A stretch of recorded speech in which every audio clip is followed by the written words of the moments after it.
শহীদ দিবস এবং আন্তর্জাতিক মাতৃভাষা দিবস। আমাদের দেশের অনেক গৌরবময় গাথা, অনেক ইতিহাস এবং বীরত্বের ইতিহাস রয়েছে। তার মধ্যে এই 1952 সালের ভাষা আন্দোলন, যেটা আমাদের চেতনার জাগ্রত করার ইতিহাস।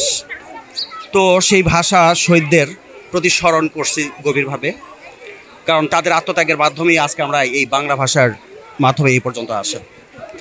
তো সেই সাথে আমাদের আজকে র্যালি, ছোট বাচ্চাদের এই সকালবেলা প্রভাত ফেরি এবং সবার সম্মিলিত অবস্থান সত্যি খুব আনন্দদায়ক এবং উজ্জীবিত করে।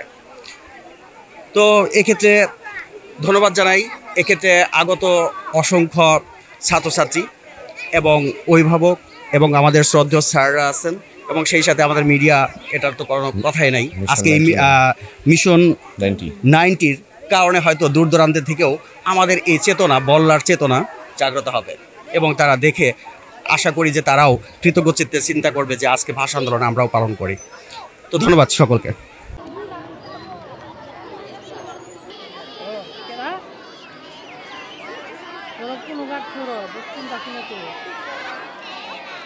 এখানে আমরা অভিনব কিন্ডারগার্টেন স্কুল থেকে আসছি ছোট ছোট ছেলে মেয়েদের নিয়ে।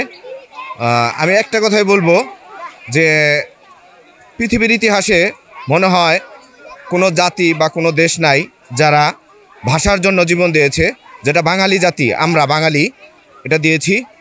এবং ভাষার জন্য অনেক শহীদ, রফিক, জব্বার, সালাম, বরকত এরা আছে, এদের স্মরণে আজকে আমাদের এই আয়োজন।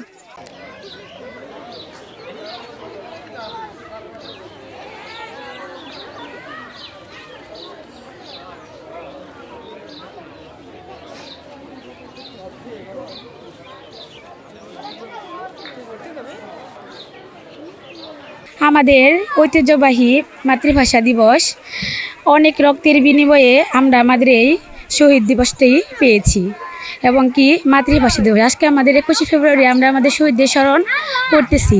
এটা আমাদের মাঝে চিরস্মরণীয়। অনেক যুদ্ধের বিনিময়ে, রক্তের বিনিময়ে আমরা আমাদের এই বাংলা ভাষাটা পেয়েছি। মিশন 90 সংবাদের পিছনে নয়, ভিতরে ছুটি।